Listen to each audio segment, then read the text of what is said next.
Now students, we are going to study the pathogenesis of ulcer. So already we have discussed कि bacteria that is causing the ulcer is the H. pylori. H. pylori जो आपके पास bacteria है that is gram negative bacteria, और ये gram negative bacteria is basically releasing the toxins, और ये जो आपके पास जी toxins हैं basically ये cause कर रहे हैं ulcer. ठीक है जी, तो भाई अब जी आप आ जाएं बैक्टीरिया की तरफ. अब बेसिकली अल्सर होगा कैसे, वही सारी बातें हैं जो आप ऑलरेडी पढ़ चुके हो. यू हैव स्टडीड के भी स्टमक है. Stomach is composed of the cells, यानी कि स्टमक की lining is composed of the columnar epithelial cells. भी ये जो सेल्स हैं देखो एक दूसरे के साथ यूनाइटेड हैं. There are junctions, tight junctions between the sales.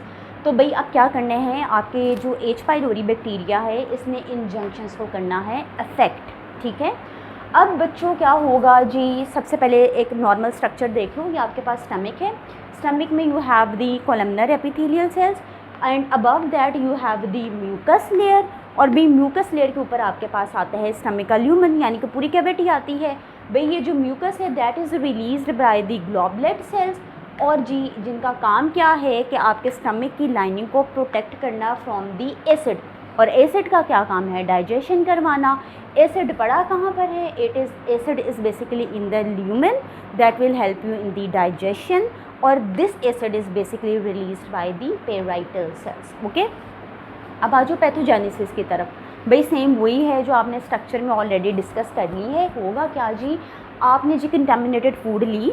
Contaminated food से आपकी बॉडी के अंदर, आपके डाइजेस्टिव ट्रैक्ट के अंदर आ गया bacteria, and the name of the bacteria is Helicobacter pylori. जी एच पाइलोरी अब आपके ल्यूमन के अंदर आ गया. So this is basically the structure of H pylori. अब एच पाइलोरी ने करना है आपके जीआई में, गैस्ट्रोइंटेस्टाइनल ट्रैक्ट में travel. So for travelling it has the flagella. There are 4 to 8 flagella. अब जी ये फ्लैजिला की मदद से करेगा मूव, और मूव करते करते भी इसे पता है कि स्टमक की जो पीएच है दैट इज़ एसिडिक. तो इसने अपनी फैसिलिटेशन के लिए, क्योंकि मूव करना है, तो अब इसने इस स्टमक की पीएच को करना है एडजस्ट, यानी कि इसको क्या ट्राई करेगा, it will try to neutralise it.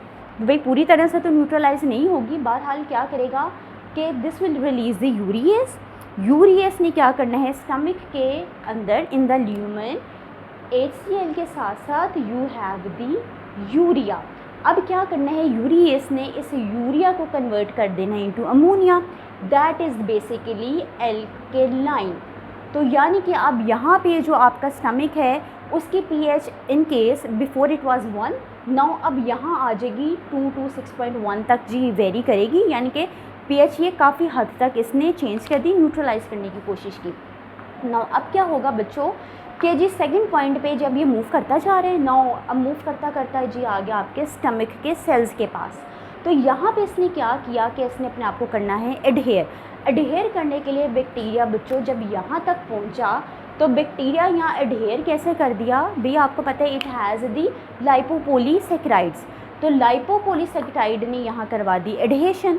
अब लाइपोपोलीसेकेराइड की एडहेशन की मदद से, एडहेशन के बाद अब बैक्टीरिया ने रिलीज़ करना शुरू कर दिए एंडोटॉक्सिन्स.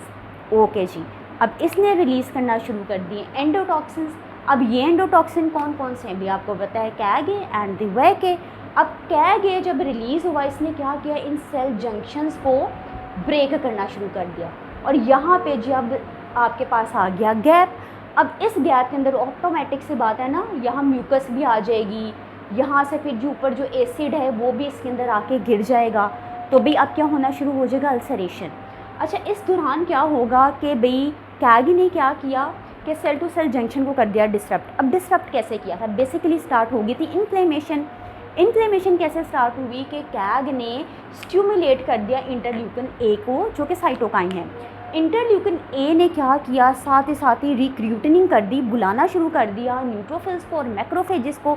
न्यूट्रोफिल्स और मैक्रोफेजेस अब यहाँ पर एक्यूमुलेट होना शुरू हो गए. जो इन्होंने भी आपको पता है हार्मफुल प्रोडक्ट्स रिलीज़ करना शुरू कर दी, लाइक न्यूट्रोफिल्स ने प्रोटीएसेस वगैरह रिलीज़ कर दिए, साथ ही साथ रिएक्टिव ऑक्सीजन स्पीशीज़ भी रिलीज़ हुई, ग्रोथ फैक्टर्स भी रिलीज़ हुए। यहाँ पे जी गैप्स बनते गए, इस गैप के अंदर आता गया आपका म्यूकस, इधर आता गया आपका HCl। भाई HCl कितना कोरोसिव है, इसने क्या करना शुरू कर दिया, इसने करना शुरू कर दिया अल्सरेशन, वहाँ पे जी इंजरी हो गई। तो भाई ये तो काम कैग ने कर दिया, वैग ने क्या कर दिया, वैग ने जी अब वहाँ पे कराना शुरू कर दिया apoptosis. So in the last lecture we have discuss कि एपोप्टोसिस हुई कैसे थी, ठीक है जी। अब इन सारे फैक्टर्स की वजह से अब जी क्या हुआ, स्टमक में होगी अल्सरेशन। नॉर्मली अल्सरेशन कहाँ पर होती है, एंट्रम में होती है, लेकिन ऐसा नहीं कि स्टमक के किसी और पार्ट में नहीं हो सकती, भी स्टमक के किसी पार्ट में भी हो सकती है। भाई अब स्टमक के बाद आपके पास आता है ड्यूडेनम। अब जी फ्लैजिला यहाँ से ये बैक्टीरिया ट्रैवल करता करता करता करता जी आपके पहुँच गया ड्यूडेनम तक, और भी ड्यूडेनम में भी होगी अल्सरेशन कॉज। क्लियर। अच्छा, ये जी सारा प्रोसेस था कि ये तरीकाकार है जिसकी वजह से क्या करेगा, H. पाइलोरी अल्सरेशन कॉज करवा देगा।